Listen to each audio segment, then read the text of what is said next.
Bueno, hola, buenos días y muy bienvenidos todos y todas a este encuentro en diálogo sobre Next Generation, en el que nos vamos a centrar sobre todo en los próximos pasos para su ejecución. Os doy la más cálida bienvenida. Yo soy Paloma Baena, soy directora de la unidad Next Generation en Llorente y Cuenca, en LLIC, exfuncionaria de la OCDE. Y nuestro invitado y ponente de hoy es Manuel de la Rocha, secretario general de Asuntos Económicos y G20, a quien le invitaremos a hacer una presentación inicial para situarnos en contexto y después haremos preguntas, para lo cual me acompaña hoy Alejandro Auset-Domper, socio del área de Derecho Público de Quatre Casas y abogado en excedencia. Bienvenidos a los dos. Bienvenido, Manuel. Muchas gracias. Muchas gracias. Encantado. Gracias, Manuel, por tu tiempo. Tenemos a más de 250 personas registradas, con lo cual este tema evidentemente sigue generando muchísimo interés. Y comentaros que podéis y os invitamos a hacer las preguntas en el chat que iremos recogiendo tanto Alejandro como yo, ¿vale? Hace apenas unos meses, Manuel, que parece que fue hace una eternidad, pero fue hace bastante poco en realidad, tuvimos otro webinar en el que también estuvo Manuel y desde entonces solo quería hacer un muy breve repaso de todo lo que ha pasado. En primer lugar, se aprobó el reglamento del mecanismo de recuperación y resiliencia, que es lo que nos situaba realmente un paso más cerca del instrumento Next Generation, puesto que es su elemento principal. Después ha seguido avanzando la ratificación de recursos propios. Me parece que estamos en 21 de los 27 países habiendo ratificado ya esa decisión que permite a la Unión Europea acudir a los mercados y, sobre todo, en nuestro caso, se ha completado y se ha presentado en tiempo y en forma a Bruselas el Plan de Recuperación, Transformación y Resiliencia, en la fecha que se planteaba el 30 de abril. Esto da pie a que en los próximos 2 meses la Comisión realice su aprobación definitiva, formalizando ya así en un acuerdo y en un convenio marco las métricas, los objetivos y los milestones que servirán para la evaluación de ese plan y los desembolsos semestrales. Con ese contexto, en el que ha sido bastante intenso en los últimos meses, podemos, aunque quedan pasos por cumplir, entrar en esa etapa ya de ejecución, que requiere, por supuesto, una etapa importante de planificación y para lo cual nadie mejor que Manuel de la Rocha para contarnos cómo estamos, cómo hemos llegado hasta aquí y qué se está preparando hacia adelante. Así que, Manuel, te paso la palabra. Bueno, me oís bien, ¿verdad? Sí. Muchísimas gracias a Llorente y Cuenca por la organización de esta interesante jornada. Espero que sea útil para todos los oyentes que nos están siguiendo, que seguro que hay mucha gente interesada, muchas empresas, muchos colectivos, asociaciones, universidades que están interesados en saber dónde estamos en el plan de recuperación y en el desembolso de los fondos, ¿no? Bueno, al hilo de lo que decía, simplemente comentar, dar un poco de contexto de dónde estamos y cómo vamos hacia adelante un poco en el ámbito europeo y también en el ámbito nacional, ¿no? Las grandes cifras creo que ya son por todos conocidos, las repetiré pero una vez y de forma breve, ¿no? El Fondo de Recuperación Next Generation, 750.000 millones de euros, 380.000 son transferencias, el resto son préstamos. A España le han correspondido unos 80.000 en transferencias, de los cuales 70.000 de la ventanilla grande, digamos, del mecanismo de recuperación y resiliencia y unas 11.000 del REACT-EU, que es la ventanilla pequeña que está más enfocada en paliar las consecuencias de la crisis pasada, mientras que el mecanismo son más inversiones mirando hacia el futuro. Por tanto, España tiene 70.000 millones y hasta por encima de 140.000 si sumamos también los préstamos. Nuestro plan de recuperación muy centrado en, inicialmente, las transferencias, 69.500 millones de euros, enfocados en los próximos 3 años para tener una aceleración, para acelerar la salida de la crisis, es decir, con un efecto contracíclico importante que permita esa recuperación rápida y generación de empleo, al tiempo que miramos hacia el futuro, ese futuro transformador en donde queremos realmente cambiar el modelo económico de nuestra economía sobre la base de 4 grandes drivers, una España más verde, una España más digital, una España más cohesionada social y territorialmente y una España sin brechas de género. Venimos trabajando con la Comisión Europea en la elaboración del plan, en las negociaciones. Yo creo que ya todos sabéis que el plan había unas fechas finales para presentación según el reglamento del mecanismo de recuperación y resiliencia. Eran fechas indicativas, no eran fechas obligatorias, y España estuvo entre los 11 primeros países de la Unión Europea que cumplió la fecha que señalaba el mecanismo de recuperación, y el 30 de abril presentamos nuestro plan tras haberlo acordado en un 90 y mucho por ciento con la Comisión Europea. Digamos, ese plan además se hizo público en su práctica totalidad unos pocos días después, en cuanto la Comisión Europea nos dio el ok y vio que estaba todo correcto, y por tanto, aparte del documento central, que son 250 páginas, para los que queráis, los 30 componentes del plan ya son públicos. Son documentos largos, pero creo y animo a todas las empresas y colectivos que estáis siguiendo esta videoconferencia que, dependiendo del sector de actividad en el que os mováis, entréis muy en detalle a mirar estos documentos, que profundicéis en ellos, porque, como sabéis, nuestro plan, se ha dicho, tiene 212 grandes medidas, 102 reformas, 110 inversiones. Algunas inversiones son líneas de inversión, que a su vez se subdividen en otras subinversiones. Por tanto, y todos los detalles están en esos documentos. Entonces, aquellos que quieran saber, pero exactamente el Gobierno qué va a hacer en el ámbito de la energía, en el ámbito de la rehabilitación, en el ámbito de la inteligencia artificial, está todo ahí. Inversión por inversión, con una explicación exactamente cómo se va a hacer, con unas fechas en donde cómo se va a llevar a cabo esas inversiones, y, por supuesto, también las reformas. Sabéis que el plan español, lo que nos llega y es nuestro convencimiento, es que es el plan más completo en cuanto a su, digamos, extensión. También es cierto que España es uno de los países que más dinero va a recibir. Es de los más ambiciosos en cuanto a el nivel de ambición transformadora que tiene. Es de los más detallados, y esto es una ventaja a la hora de la ratificación, en el sentido de que hemos ya hecho público unas 2.300 páginas. Como digo, componente a componente se detalla muy bien qué es lo que se quiere hacer. Es, hasta la fecha, el más equilibrado en cuanto al equilibrio entre reformas e inversiones, además con un enfoque muy importante para que las reformas y las inversiones se refuercen mutuamente, se retroalimenten, no sean cosas separadas, que es un poco lo que nos pedía la Comisión Europea. Y por tanto, al final es un gran plan de inversión que va a permitir recuperar los niveles de inversión inversión pública, que España perdió a raíz de la anterior crisis financiera. 3 puntos que nos han dejado 1,5 puntos por debajo de los niveles de la media de la Unión Europea en cuanto a inversión pública. Con este plan vamos a recuperar esos niveles de inversión pública. El impacto que esperamos del plan, según nuestras estimaciones, es que va a tener un efecto en el corto plazo de 2 puntos de PIB.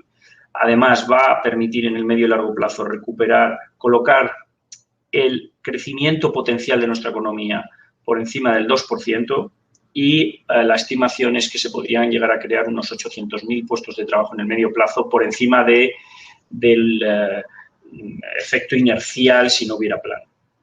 Lo más importante, permite recuperar niveles de inversión y además hacerlo de una forma mucho más orientada hacia lo que es la economía verde y lo que es la economía digital, con un enfoque también importante de coinversión y trabajar con el sector privado para movilizar fondos privados, que esto es una cuestión clave en donde nosotros queremos realmente catalizar este plan para que la inversión privada también se movilice, ya sea inversión nacional, que hay muchas empresas con capacidad de invertir, y inversión internacional que está buscando países que tengan un horizonte y una ruta clara para invertir en proyectos transformadores. En este sentido, nuestros contactos nos dicen que España es uno de los países que los grandes fondos de inversión, empresas multinacionales ven como los más interesantes, precisamente por la ambición y coherencia de este plan.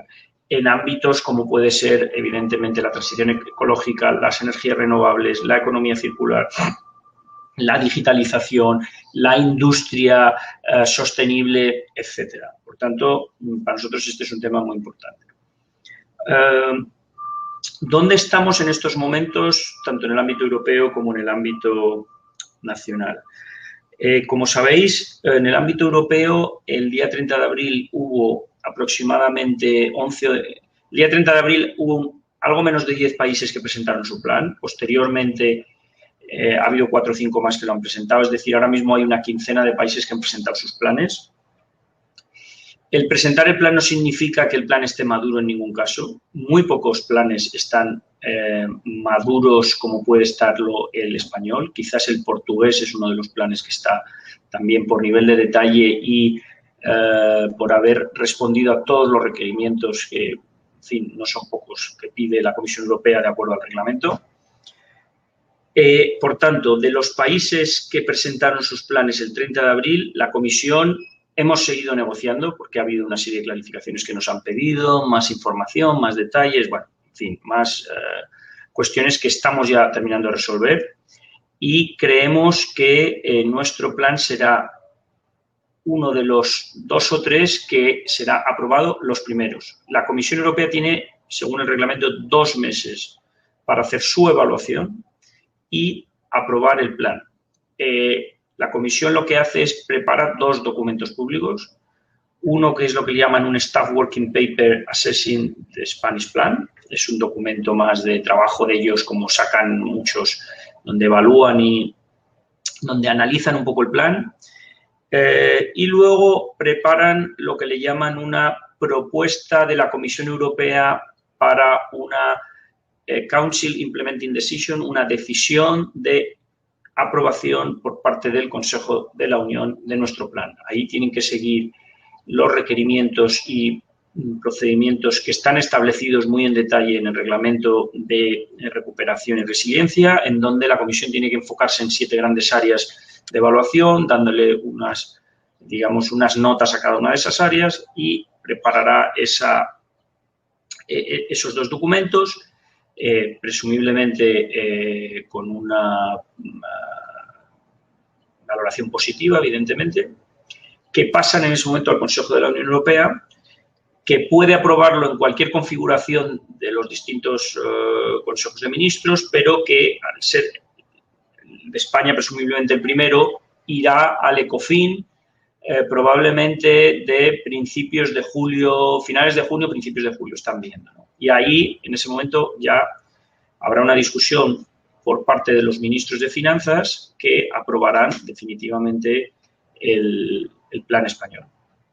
En ese momento sabéis que se realizará el primer desembolso, que es por lo que sería el anticipo que está establecido en el reglamento, que es el 13%. En el caso de España son unos 9.000 millones de euros y a partir de ese momento empieza la implementación del plan.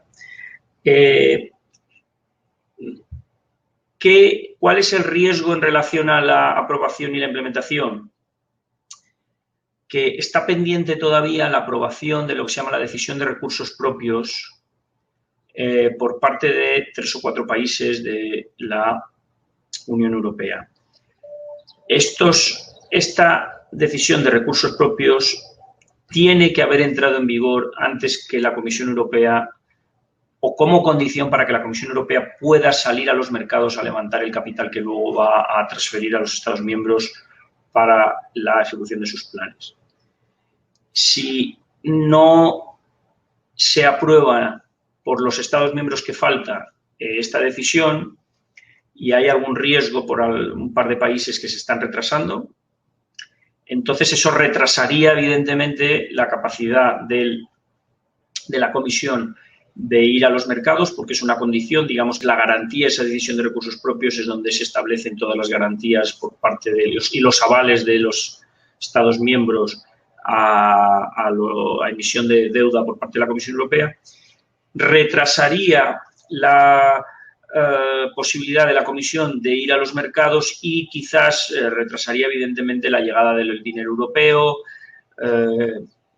está por ver cuánto tiempo. Hay una cierta incertidumbre porque depende cuándo se apruebe por los países que faltan, ¿no? Nosotros lo que estamos luchando, peleando y negociando con la Comisión Europea es que este año nos financien que este año llegue el dinero que hemos presupuestado en los presupuestos generales del Estado, que son unos 26.000 millones de euros, 24.000 y pico con cargo al mecanismo de recuperación y 2.000 y pico con cargo al reactivo. Eso es lo que queremos que nos financien porque es lo que hemos puesto en el presupuesto. Nosotros, como sabéis, que se aprobaron los presupuestos generales del Estado, ya llevaba un dinero, habíamos anticipado los recursos con nuestra propia financiación, es decir, hemos adelantado endeudándonos recursos en el presupuesto, como digo, por valor de casi 25.000 millones con cargo para el mecanismo de recuperación y, por tanto, ya podemos empezar a ejecutar. ¿Por qué no hemos podido ejecutar antes? En primer lugar, porque al no estar terminado el plan, había algunos aspectos técnicos vinculados a la ejecución, a los controles, al sistema de información y control que la Comisión exigía que estuviera antes de poder empezar a desembolsar si queríamos que nos lo reembolsara. Y, por tanto, eso ha retrasado. En segundo lugar, porque estábamos todavía negociando muchos detalles con la Comisión Europea y había aspectos técnicos vinculados a la elegibilidad de los costes. La justificación de los costes, que es un tema bastante pesado porque, como sabéis, la Comisión Europea no va a estar controlando los costes ex post, lo que es la Comisión, distinto será el Tribunal de Cuentas u otros, sino que se basa en una estimación de costes que tiene que estar muy bien justificada de cuánto es la envolvente de cada inversión y cuáles son los objetivos que esperas lograr con una inversión. Para hacerse un ejemplo, si vamos a meter X millones para poner puntos de recarga por todo el país, hay que explicar muy bien cuál es la estimación del coste medio de cada punto de recarga sobre la base de toda una documentación que hay que aportar y, en base a eso, la Comisión, si esa documentación es plausible y razonable, estima cuál es el objetivo total de puntos de recarga que debería salir. Ese trabajo burocrático, bueno, pues ha llevado un cierto tiempo hasta lograr tenerlo afinado y, por tanto, era difícil empezar a ejecutar si no se tenía una claridad y luz verde por parte de la Comisión Europea para decir, vale, estos costes que me has presentado unitarios de rehabilitación de edificios, de costes de ayuda a las empresas, industrial, de digitalización de pymes, etcétera, son razonables y plausibles y, por tanto, sobre esa base puedes empezar a ejecutar. Esa es otra de las razones por las que no hemos podido avanzar todo lo rápido que queríamos, ni nosotros, ni, por cierto, ningún otro Estado miembro. Y, en tercer lugar, porque estábamos negociando todavía detalles de muchos aspectos donde la Comisión pues, hemos tenido que darle vueltas a muchos de los componentes. Pero digamos que no nos hemos quedado parados entre tanto. Como sabéis, se han sacado ya 19 expresiones de interés, 3 para comunidades autónomas en 3 ámbitos específicos, como son el programa de rehabilitación de viviendas, para entornos residenciales, otro para edificios públicos y otro para la creación de zonas de bajas emisiones en ciudades de más de 50.000 habitantes y luego otras 16 manifestaciones de interés. La última que salió está abierta todavía para el impulso al sector audiovisual o para la digitalización de pymes. Han sido las últimas que ha sacado el Ministerio de Economía.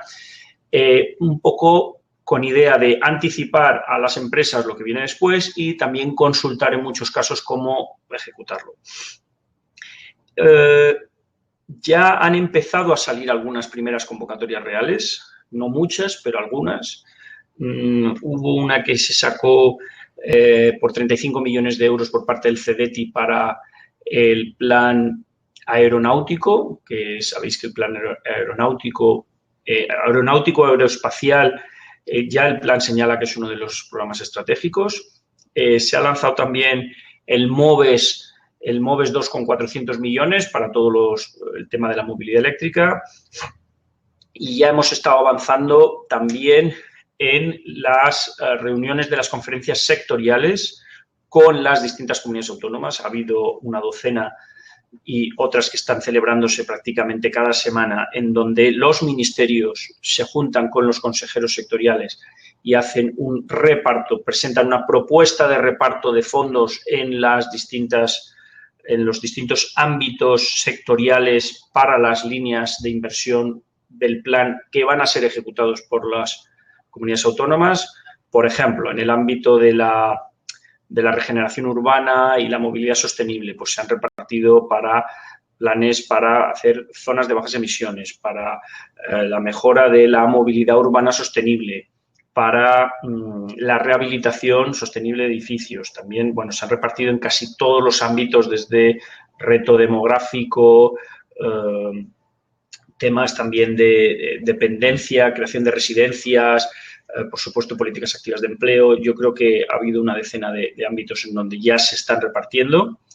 A partir de ahí se están elaborando los convenios entre los ministerios y las comunidades autónomas para la transferencia de esos fondos.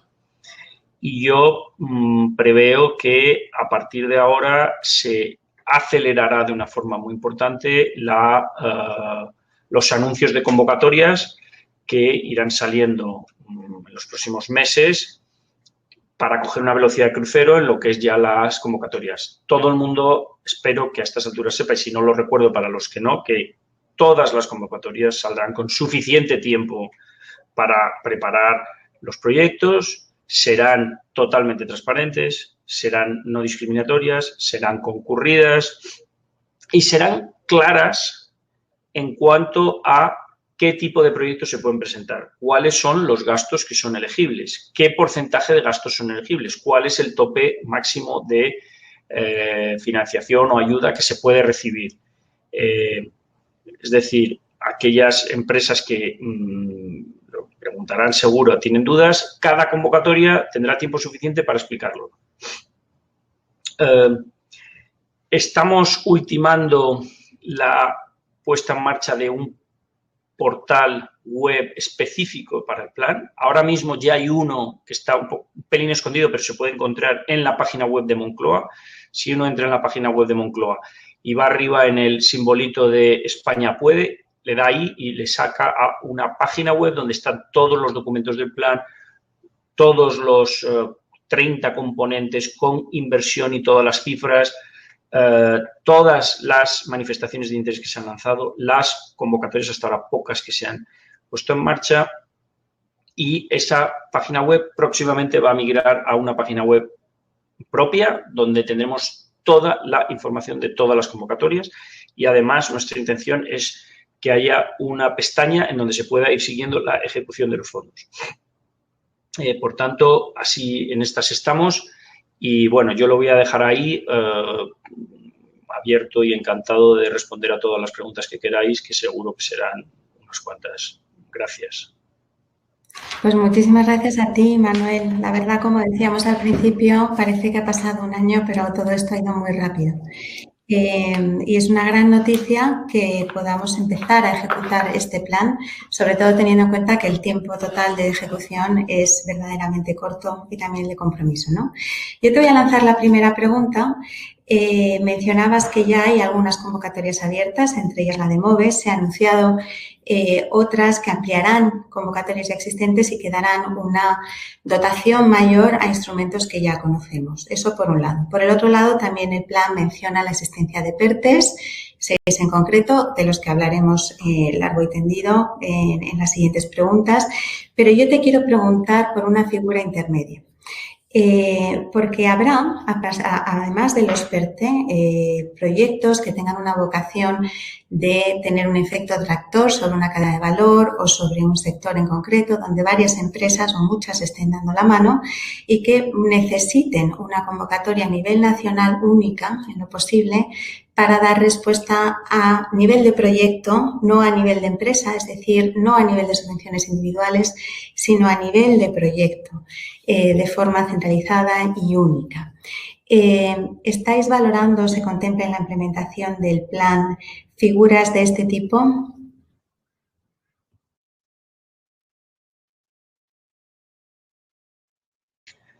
Respondo entonces a estas dos preguntas. Sí, si te parece, sí. Bueno, por supuesto, vamos a ver. Sobre esta pregunta que me haces, sí, por supuesto, se está contemplando y la idea será que, pero es que esto puede entrar en una convocatoria. Habrá convocatorias, como yo creo que ya hemos dicho muchas veces, y puedo repetir aquí, habrá convocatorias nacionales y habrá convocatorias autonómicas, dependiendo de los ámbitos de competencia de las líneas de inversión. En los ámbitos de competencia autonómica puede ser educación, vivienda, regeneración urbana, servicios sociales. Serán las comunidades autónomas las que lancen las convocatorias. Pueden lanzarlas si quieren también. Algunas comunidades autónomas se pueden unir con otras para lanzar convocatorias conjuntas. Pero en esos ámbitos serán ámbitos autonómicos, porque además nosotros, donde no tenemos competencias, no podemos lanzar las convocatorias. Pero habrá ámbitos, evidentemente, de un espectro más amplio, nacionales, donde las convocatorias serán nacionales. Y más allá de los PERTEs, que serán un número limitado, intentaremos que las convocatorias se planteen y tengan un enfoque de proyectos amplios, transformadores. Entre otras cosas, estamos trabajando en que en las convocatorias que sean para proyectos de un tamaño considerable, donde las empresas medianas o grandes puedan tener un punto de liderazgo para lograr ese efecto tractor transformador, será obligatorio el que vayan acompañados de pymes. Será obligatorio el que se cree empleo. Esto ya lo digo para todas las empresas que hay aquí. Todas las convocatorias y todas las ayudas que se den estarán vinculados a la presentación de proyectos que creen empleo en todos los ámbitos, incluido el empleo digital, quiero decir, el sector digital. Todo esto se hace para crear empleo. Por tanto, no se aceptará, pues alguno tenía dudas, proyectos en donde se sustituya empleo por máquinas digitales. Se puede sustituir empleo, pero entonces habrá que reasignar el empleo a otros ámbitos para aumentar las capacidades de producción. Además, incentivaremos el que esas convocatorias tengan un efecto transversal territorial, donde haya varios territorios que se presenten juntos para tener un efecto mayor sobre cadenas de valor y empujar e incentivar la convergencia territorial, porque no queremos evitar que, y lo vamos a hacer, evidentemente, que el conjunto de los fondos se concentren solo en las áreas donde ya están más desarrolladas. Porque por eso uno de los ejes transversales es la reducción de las desigualdades territoriales. Entonces, la respuesta es sí, habrá convocatorias más transversales donde se podrán presentar proyectos grandes por varias empresas, que no sean solamente de un sector más estrecho, sino que tengan un efecto más horizontal, digamos, con formación, con investigación, con inversión, etc. Perfecto. Gracias, Manuel. Alejandro, seguro que tienes alguna pregunta. Sí. Bueno, buenos días.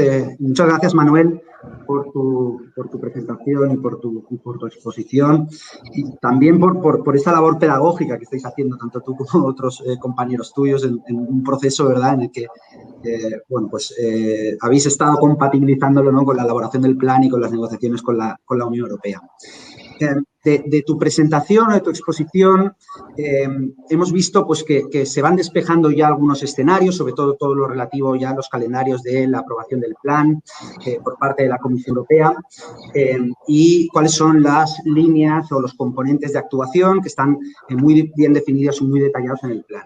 Yo te quería preguntar, y también en línea con algunas preguntas que ya están surgiendo en el chat, por una figura, ¿no?, que probablemente es la figura estrella en todo este marco normativo de regulación de los fondos, que son los PERTEs, los Proyectos Europeos de Recuperación y Transformación Económica, ¿no?, que es una figura que, por el hecho de no tener antecedentes aún o ser una figura novedosa en nuestro ordenamiento está generando muchas dudas, ¿no? Se habla de esa equiparación que tienen los IPCIs europeos, pero me gustaría preguntarte en primer lugar si nos podrías adelantar algún detalle sobre la gobernanza o la figura jurídica sobre la que se está trabajando para la gestión de estos PERTEs y, en particular, me gustaría preguntarte sobre cómo se va a compatibilizar, ¿no?, esa figura de los PERTEs con el cumplimiento en las distintas convocatorias de los principios de igualdad, de publicidad, de transparencia, de concurrencia. Es decir, los PERTEs se van a licitar como PERTEs, se van a licitar cada una de las actuaciones. ¿Cómo tiene previsto el Gobierno todo este desarrollo normativo de la figura de los PERTEs? Muchas gracias. Los PERTEs están definidos. Lo primero, los PERTEs ya están definidos por ley. O sea, las grandes líneas maestras de los PERTEs no es que yo te lo cuente a ti sobre la base de una pensada que le he dado esta noche, es que ya hay una ley que define que tiene que ser los PERTEs, que es el Real Decreto Ley que se aprobó de fondos europeos. Por tanto, las líneas maestras ya están ahí. Si alguien o no ha oído hablar de los PERTEs o quiere saber más y qué dice la legislación, ya puede acudir al Real Decreto Ley de 30 de diciembre, que es verdad que se está tramitando como proyecto de ley y, por tanto, hay cosas que pueden cambiar y quizá cambien. Los PERTEs son, yo prefiero, se llaman proyectos estratégicos, pero yo prefiero hablar de programas estratégicos, porque no es un proyecto, son programas en donde lo que buscamos es identificar sectores o subsectores o productos específicos en un sector que creemos que es estratégico por el tamaño que tiene ese sector en el tejido productivo del país, por el empleo que crea, por la dimensión territorial, por el componente tecnológico o porque estamos convencidos de que en el futuro puede ser un sector que tenga una trascendencia muy importante y a lo mejor ahora no es tan importante, pero lo será a nivel internacional. Yo creo que todo el mundo entiende, por ejemplo, que el PERTE que hemos ya anunciado de vehículo eléctrico y conectado no es todo el sector del automóvil ni del transporte, es el vehículo eléctrico y conectado. ¿Por qué? Porque ese es el reto al que se enfrenta un sector como es el sector del automóvil, de la automoción, que incluye no solo los fabricantes, sino todos la cadena de valor de proveedores, que se enfrenta a un reto mayúsculo que es la transformación sostenible. Y, por tanto, creemos que para acelerar esa transición tenemos que trabajar juntos el sector público con el sector privado para facilitar la aceleración de esa transformación. Entonces, el PERTE al final no será más que un anuncio que se apruebe, digamos, será un documento que apruebe el Consejo de Ministros como está establecido, en donde se explique cuál es el reto estratégico que supone este sector, o hemos anunciado el de la medicina personalizada, ¿no?, salud de vanguardia, con cuál es el contexto y el desafío de ese sector, cuál es la oportunidad al mismo tiempo que se presenta para dar esa aceleración en la transformación que coloque a España en una posición de liderazgo internacional, qué tipo de actuaciones clave se han detectado, porque se pueden hacer muchas y no serán todas, sino cuáles son las claves para, junto al sector privado, dar ese salto de transformación. Por ejemplo, en el sector del automóvil, del vehículo eléctrico, ¿qué tipo de cosas tenemos que trabajar entre el sector privado y el sector público? Desde la ayuda a los fabricantes, por supuesto, pero también a todos los proveedores, que en España son muchas pequeñas y medianas empresas regadas por una buena parte del territorio nacional, que tienen que hacer esa transformación también de proveer de componentes mecánicos a componentes más eléctricos, ayudarles. Tienen que tener un punto de formación, porque todos los PERTEs llevan un punto de formación para ayudar en ese cambio y transformación.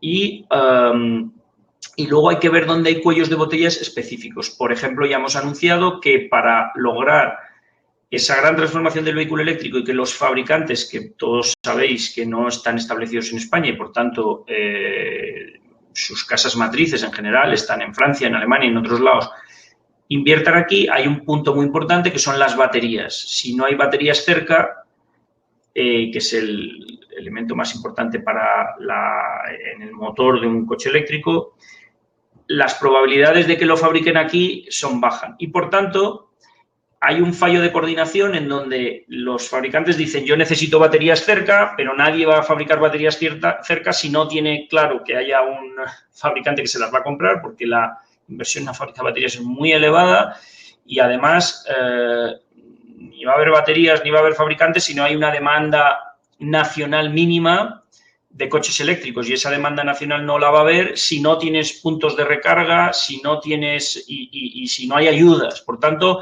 son varios puntos. Entonces, en el PERTE nosotros vamos a introducir las convocatorias para los puntos de recarga, que tendrán que tener un punto de subvención hasta que llegue la demanda, tendrá que haber ayudas a la compra de los vehículos, tendremos que incentivar y poner dinero para esa fábrica de baterías en España, que ya hemos anunciado que lo vamos a hacer con algún fabricante que está dispuesto a asociarse con nosotros y comprar, ser el primer demandante de esas fábricas de baterías y, por supuesto, esa fábrica de baterías está abierta a otros fabricantes de coches o otros inversores y ya así se lo hemos comunicado.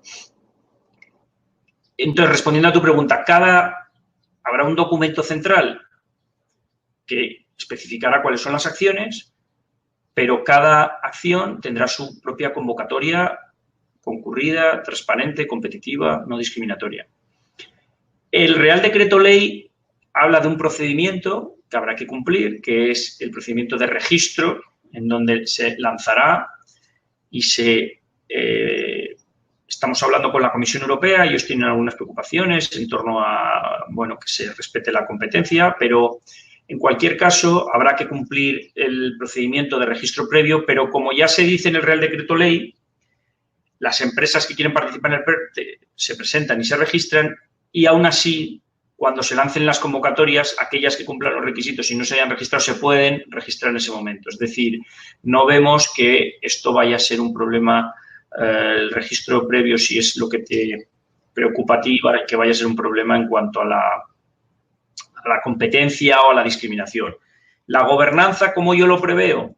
Bueno, estamos pensando algunas ideas algo innovadoras, pero que las dejaré hasta que estén maduras, pero en general será un diálogo muy estrecho entre el sector privado y el sector público en torno a cuáles son las acciones que tenemos que desarrollar para acelerar colocar a España como líder de la salud de vanguardia. Ahí hay que juntar datos de expedientes clínicos con inteligencia artificial, con los hospitales, por ejemplo, para acelerar. Este es uno de los ámbitos, los diagnósticos clínicos de una forma mucho más certera, mucho más personalizada, mucho más elaborada, como tienen otros países. Pues los PERTES tendrán que tener una mesa de diálogo muy estrecha entre el sector privado y el sector público, por supuesto siempre garantizando que no haya incompatibilidad de intereses, ¿no? A la hora de sentar al sector privado y al sector público, definiendo convocatorias de las que el sector privado puede ser beneficiario. En fin, no sé si te he aclarado todas las dudas, igual tienes algunas más, encantado de responderlas, las que se hayan quedado pendientes en relación a los PERTES. Gracias, Manuel, y gracias, Alejandro, por la pregunta. Yo le voy a dar la palabra a uno de nuestros invitados en la audiencia que me parece que va a seguir esta conversación. Manuel. Hola, buenos días, ¿me oís? Sí, te oímos, Ana, adelante. Hola, buenos días. Yo soy Ana Ariño de Acciona. Muchas gracias, Dick, por la invitación y Manuel por la intervención. Mi pregunta giraba también en torno al tema de los PERTES y en concreto es si una empresa tiene un proyecto que puede encajar potencialmente en un PERTE, ¿qué tiene que hacer para participar? Es decir, por un lado, para participar quizá en el diseño de los PERTES, si es que está previsto un mecanismo de diálogo para definirlos, y por otro lado, participar en la ejecución. Y en ese sentido, si nos puedes comentar un poquito más qué tenéis previsto para insertar la competencia en la adjudicación de los PERTES si será una convocatoria o múltiples convocatorias dentro de la misma cadena de valor, etcétera. Y ya por último, si puedes comentar qué tiempos manejáis, uno, para que el Consejo de Ministros apruebe este documento y dos, para que salgan las primeras convocatorias. Mira, cada PERTE es un mundo, porque no es lo mismo un PERTE en el ámbito aeronáutico que en el vehículo eléctrico, que en la nanotecnología o en la salud de vanguardia o la agricultura de precisión. En fin, cada cosa bajo el paraguas de proyecto estratégico son cosas muy distintas porque la madurez del sector y el tipo de intervenciones son distintos. El del vehículo eléctrico presumiblemente va a ser un PERTE más amplio porque el tamaño de esa industria es más amplio. Hay otros un poco más de nicho, aunque todos tienen que tener un cierto arrastre, todos tienen que tener un arrastre de cadena de valor. El hecho de que el presidente del gobierno haga un anuncio político de un PERTE, y esto quizás es lo que ha generado confusión, no significa que el PERTE esté decidido. Eso es un anuncio político. Se dice, oye, vamos a llevar este PERTE. Pero luego hay un procedimiento establecido por ley que hay que cumplir. Entonces, es importante diferenciar que el presidente diga, vamos a llevar este PERTE, que eso signifique que ya se ha repartido el dinero. Hay que cumplir el procedimiento y, por tanto, el PERTE de vehículo eléctrico se llevará a Consejo de Ministros, lo lidera el Ministerio de Industria, Comercio y Turismo. Están trabajando ya en el tipo de intervenciones y haciendo consultas con con el sector y con distintas empresas del sector. Y si desde Acciona, Ana, tenéis interés es fácil, yo os puedo poner en contacto con ellos para un poco diseñar a grandes rasgos qué tipo de actuaciones se podrían llevar a cabo. Eso irá al Consejo de Ministros a lo largo del mes de junio y se aprobará. Y ahí habrá una hoja de ruta con un calendario específico de cuáles son las acciones que se tienen que poner en marcha. Poco después de que se apruebe, tendrá que iniciarse un diálogo más estrecho y público en parte con el sector privado. Y a partir de ahí, cada convocatoria será pública. Uno de los temas que se están definiendo, es cierto, y tú señalas un tema que variará de un PERTE a otro, que tiene que ver con el tipo de alianzas que se pueden incentivar en los PERTEs. Nosotros estamos ahora en diálogo con la Comisión Europea para asegurarnos que lo hacemos muy bien y que cumplimos los criterios de competencia, es incentivar alianzas a lo largo de la cadena de valor del vehículo eléctrico. Es decir, que fabricantes con proveedores de componentes, etcétera, se unan en torno a consorcios para reforzar la transformación del sector, ¿no?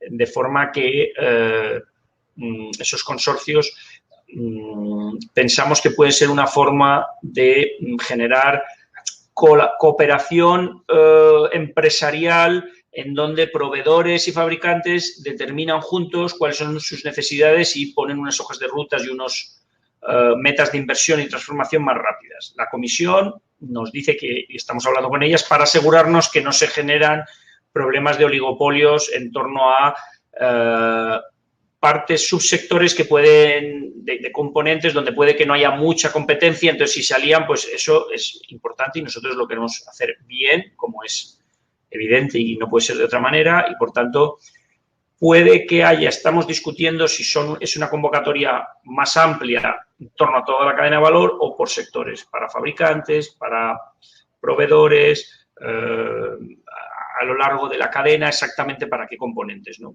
Eso lo estamos definiendo, lo lidera el Ministerio de Industria, pero bueno, desde aquí también estamos empujando y la Comisión Europea ha puesto un particular interés en saber cómo lo estamos haciendo. Se ha mencionado también el tema de los IPCEIs. Aquí la dificultad que estamos teniendo, pero estamos hablando con la Comisión Europea, es que efectivamente algunos de estos PERTEs tienen vocación de ser IPCEIs y nos gustaría que lo fueran. Por ejemplo, en el ámbito de la energía, por ejemplo, en el ámbito de la nanotecnología, por ejemplo, en el ámbito del vehículo eléctrico. Pero también es verdad que nosotros no decidimos lo que es un IPCEI. Esto es un aspecto que decide Bruselas, que son los que lanzan cuál es el siguiente IPCEI y el procedimiento lo establece Bruselas. pero sí creo que algunos de los PERTEs tienen vocación de ir al IPCEI. Por ejemplo, en el ámbito de las energías renovables y almacenamiento, en concreto todo lo que tiene que ver vinculado al hidrógeno. Hoy justamente está el presidente haciendo acompañando la presentación de una gran inversión en el ámbito del hidrógeno con las máquinas de electrolisis. La Comisión Europea va a lanzar un proyecto europeo de interés común en torno al hidrógeno y España tiene que estar ahí. Y la gran ventaja de que nuestros PERTEs formen parte de un IPCEI es muy clara. El nivel de intensidad de ayuda cambia de una manera radical y pasa a ser muchísimo más elevado. Por tanto, puedes canalizar recursos públicos a empresas cumpliendo la normativa de ayudas de Estado. Si no, estás mucho más limitado, ¿no? Entonces, ese es un tema que estamos viendo con la Comisión, qué tipo de intervenciones podemos hacer. Yo creo que eso ya lo comentan muchas otras webinars. Todas las ayudas que vayan a las empresas están sometidas, como no puede ser de otra manera, al marco de ayudas de Estado, que es bastante limitante y como es bien conocido. Entonces, ¿dónde puede haber un poco más de intensidad de ayuda? Pues puede haber más intensidad de ayuda en todo lo que tiene que ver con la investigación y desarrollo, con la innovación, con la eficiencia energética, con las cuestiones medioambientales, con la formación. Hay un poquito, pero poco, de ayuda a la inversión por la vía de incentivos regionales, pero sobre todo en regiones menos desarrolladas. Hay ahora una discusión en Europa en torno a si se puede flexibilizar algo el marco de ayudas de Estado y Vestager está tratando de flexibilizar en algunos aspectos, por ejemplo, en la rehabilitación energética, porque si queremos cumplir el Renovation Wave y hacer rehabilitación masiva de edificios en toda Europa, pues hay que ver cuáles son los limitantes de las ayudas de Estado, o en la movilidad eléctrica también va a haber cambios. Pero más allá de los cambios que la Comisión Europea apruebe, que serán los que sean, el marco de ayudas de Estado aplica y aplica en su totalidad. Por tanto, eso es, a la hora de diseñar las convocatorias, es muy importante tenerlo en cuenta. En fin, no sé si he respondido completamente, pero hay cosas que están no tan concretas porque todavía las estamos definiendo. Entendido. Muchísimas gracias, Manuel. Pues gracias, Ana. Gracias, Manuel. Yo retomo ahora una pregunta más de la audiencia aquí, que va un poco vinculada a la primera que yo te hacía, respecto a esas convocatorias nacionales que tengan un impulso tractor, que agrupen a varias empresas de la cadena de valor, ¿no? Aquí, lógicamente, la pregunta que surge entonces es la posibilidad de que desde las patronales, desde las asociaciones, se lideren ese tipo de proyectos sin que sean beneficiarios directos de los mismos. Quisiera que nos pudieras comentar qué rol estáis viendo para ese tipo de, de representante o de aglutinador de esa demanda sin responsabilidad o sin recibir fondos directos. ¿Qué pasa con el tema de la responsabilidad solidaria que, como sabéis, genera pues, un desincentivo para esta agrupación de empresas? Y si habría parte o algo de apoyo a esas patronales que juegan ese rol para poder ejercer ese rol de coordinador.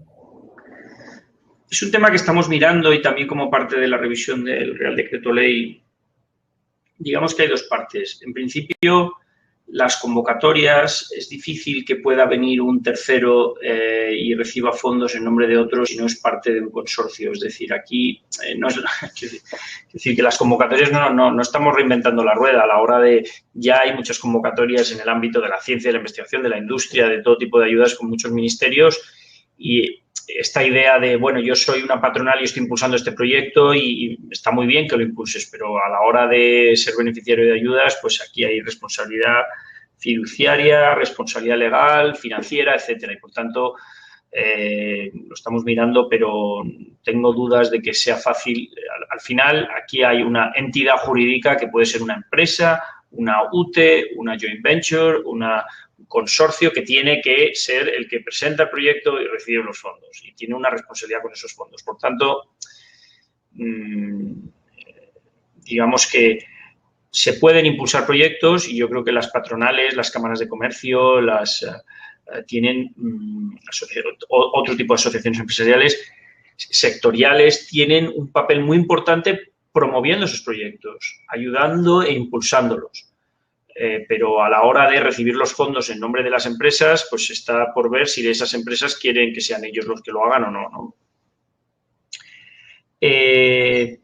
Y por tanto, y luego has señalado este otro tema que sí que nos preocupa más, que es el de la responsabilidad fiduciaria y solidaria. Tenemos que, eso lo estamos mirando para asegurarnos que ese punto no, o sea, se metió para asegurar que en los consorcios hay una cierta responsabilidad conjunta y que todo el mundo lo entiende. Pero tenemos que evitar que algo que en principio se hacía para promover consorcios con responsabilidad conjunta de unos y otros no genera un desincentivo, particularmente a las pymes, a la hora de decir, bueno, yo entro aquí como un socio menor y resulta que me hago responsable de todo. Si hay algo que falla, pueden ir a por mí por todo el conjunto de las ayudas, etcétera. Bueno, eso se está mirando jurídicamente para evitar que ocurra, ¿no? Y tenemos que mirar. Vamos a tratar de afinar ese elemento en las convocatorias. Gracias. Seguro que ese esfuerzo de afinarlo va a ser muy útil. Le voy a pasar la palabra a otro de los participantes en el seminario para que te haga la pregunta directamente, Manuel.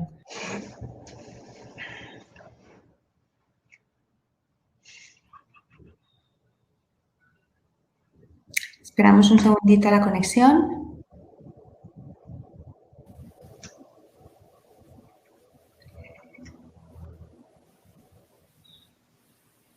Bueno, pues mientras se preparan, Alejandro, te paso a ti porque seguro que tenemos una lista de preguntas, o sea que aprovechamos cada minuto. La verdad que hay muchas preguntas, ha despertado mucho interés en la audiencia. Hay una pregunta relacionada con todas aquellas compañías que tengan pues un volumen, un impacto global. ¿En qué medida pueden o podrían presentar en España un proyecto que tenga esta potencialidad tractora, pero a nivel transnacional? Es decir, ¿qué tipo de respuesta se espera por parte del gobierno, de la administración, o qué tipo de receptividad ante esos proyectos se va a tener por parte de la administración? Sobre todo estos grandes grupos internacionales que se están planteando presentar un gran proyecto, liderar un gran proyecto en España, ¿no? Pero que tenga ese impacto. Exactamente igual que el resto de empresas. Nosotros, las empresas europeas, no podemos discriminar por razones de nuestra pertenencia a la Unión Europea entre empresas europeas. Por tanto, una empresa holandesa se puede presentar a proyectos en España, igual que una empresa española se puede presentar a convocatorias en otros países, Estados miembros de la Unión Europea. Los requisitos serán los mismos para unos y para otros. Y si hay una gran empresa multinacional americana que tiene sede y está registrada en España, incorporada en España en la Unión Europea, puede hacerlo se puede presentar para la elaboración y ejecución de proyectos en España. Es decir, nosotros lo que no vamos a hacer, como no hará ningún Estado miembro, es que se presente una empresa holandesa para recibir fondos del Plan de Recuperación de España para ejecutarlos en Holanda o en Suecia. Otra cosa son proyectos conjuntos que estamos identificando con una serie de países donde podemos hacer proyectos transnacionales, pero no hay discriminación a empresas españolas o empresas multinacionales registradas en la Unión Europea que vayan a elaborar esos proyectos en España. Perfecto. Pues ahora sí, le paso la palabra a uno de los miembros de la audiencia. Adelante, por favor. Hola, buenas. Soy Miguel Arrios de BBVA. ¿Se me escucha? Bueno, te escuchamos. Bueno, muchas gracias, Manuel, por toda tu explicación y por todo el trabajo que estáis haciendo, que es colosal. Entonces, una pregunta que yo creo que algunos compañeros de otros bancos te han preguntado alguna vez es el tema de los bancos como entidades colaboradoras, porque es un tema que llevamos ya, pensamos que nosotros, como podemos hacer un papel fundamental para canalizar fondos, para anticipación de fondos, cofinanciar proyectos o participando en fondos públicos privados, y es un tema desde la AEB, la CECA, también desde BBVA, se ha estado planteando si se le va a dar algún tipo de figura a los bancos como entidad financiera colaboradora, porque no nos ha parecido ver en todos los componentes que han enviado Buseas todo el detalle que se ha especificado así. No sé si estáis en ello o lo tenéis pensado. Muchas gracias. Bueno, Digamos que en relación a las entidades financieras, el papel más importante que nosotros pedimos es vuestra función de financiación. Por tanto, yo creo que ese es de lejos el papel más importante, que es ayudar a las empresas que presenten los proyectos a cubrir su parte de financiación, que no va a estar cubierto por los fondos europeos, que será la mayoría. Por tanto, el papel de movilización de fondos y financiación de proyectos de inversión público-privada, ese es el papel fundamental. En otros ámbitos, creemos que hay ámbitos específicos donde podéis jugar un papel muy importante en colaboración con otras empresas. Por ejemplo, en la rehabilitación de viviendas hemos lanzado ya expresiones de interés y hemos hecho muchas consultas informales con empresas donde vamos a ir, y si uno lee el componente 2 relacionado con la rehabilitación, se busca proyectos, o sea, tenemos que hacer un esfuerzo de rehabilitación masiva, sostenible de viviendas, en donde va a ser clave el diseño y ejecución de proyectos llave en mano, donde se junta la rehabilitación con la provisión de energía y la financiación, de forma que se hacen instrumentos financieros que facilitan a los vecinos, a los propietarios de viviendas, los trámites burocráticos y la carga financiera. Ahí yo creo que los bancos tenéis un papel que jugar y me consta, muchos bancos ya hablando con distintas empresas para... también se ha lanzado una manifestación de interés reciente que conocerás y seguro que habéis mirado en torno a cómo llegar a la digitalización de pymes, en donde desde el Ministerio de Asuntos Económicos y Transformación Digital se consulta al sector, a las empresas, a las entidades financieras, cómo pensáis vosotros que es la mejor forma de llegar hasta la última pyme, porque nuestros objetivos de transformación y digitalización de pymes son muy, muy ambiciosos. Queremos llegar a más de 1 millón de pymes y que tienen que estar por toda la geografía nacional. Y ahí ha habido muchas conversaciones previas y yo creo que los bancos podríais jugar un papel que puede ser de distintas formas. Entonces, yo creo que ahí es interesante también que presentéis vuestras ideas, etcétera. Y luego... pero no hay una decisión así que cubra todo. Como entidades colaboradoras, pues yo creo que podría, como ha ocurrido con los ERTES, como ha ocurrido con los ICOs, etcétera, es posible que haya ministerios que proyecto a proyecto consideren que podéis jugar un papel adelantando fondos, etcétera, ¿no? De entidad colaboradora. Eso ocurre constantemente en la administración y puede ocurrir, pero no hay ahora mismo una decisión que diga para todo el plan, no, habrá que ir viendo por sectores y para hacer exactamente qué, ¿no? Si es anticipar fondos, etcétera. Pero, en definitiva, yo creo que el papel de animar a la creación de consorcios que se presentan a los proyectos y en donde vosotros canalizáis parte de la financiación que tienen que poner las empresas, fondeáis esa financiación, es fundamental. Y luego, en aspectos concretos, he dicho rehabilitación eficiente, el tema de 2, la digitalización de pymes, 3, la movilidad urbana, las energías renovables, no los grandes parques que ya lo estáis haciendo, sino lo que vamos a hacer en los componentes más de proyectos innovadores, techos solares, en polígonos industriales, también tenéis ahí un papel importante de ayudar, de financiar, etcétera, ¿no? Por tanto, yo creo que vuestro papel es muy importante en muchos ámbitos. Bueno, muchas gracias. Gracias. Manuel, Sony 29, ¿nos dejas una última pregunta antes de cerrar? Muchísimas gracias. Tenemos varias preguntas sobre el PERTE agroalimentario. Como sector estratégico está claro en el plan. ¿Nos puedes contar algo más respecto a los componentes que se están valorando? Y una pregunta de la audiencia nos señala también si se incluye además la distribución comercial o la parte primaria industria y también qué sectores están considerando para dentro de ese PERTE. Bueno, digamos que ese PERTE se está trabajando por el Ministerio de Agricultura, que es quien lo lidera, junto a otros ministerios, como sobre todo el Ministerio de Industria y el Ministerio de Ciencia e Innovación. Permitidme que no dé muchos detalles porque todavía no se ha anunciado, más allá del título, ¿no? Pero Pero bueno, ahí hay elementos que tienen que ver con la cadena de valor, cómo reforzarla, la agricultura de precisión, que creemos que es un punto importante que también tiene que España puede mejorar. Hay elementos que tienen que ver con el tipo de producción agroindustrial sostenible, etcétera.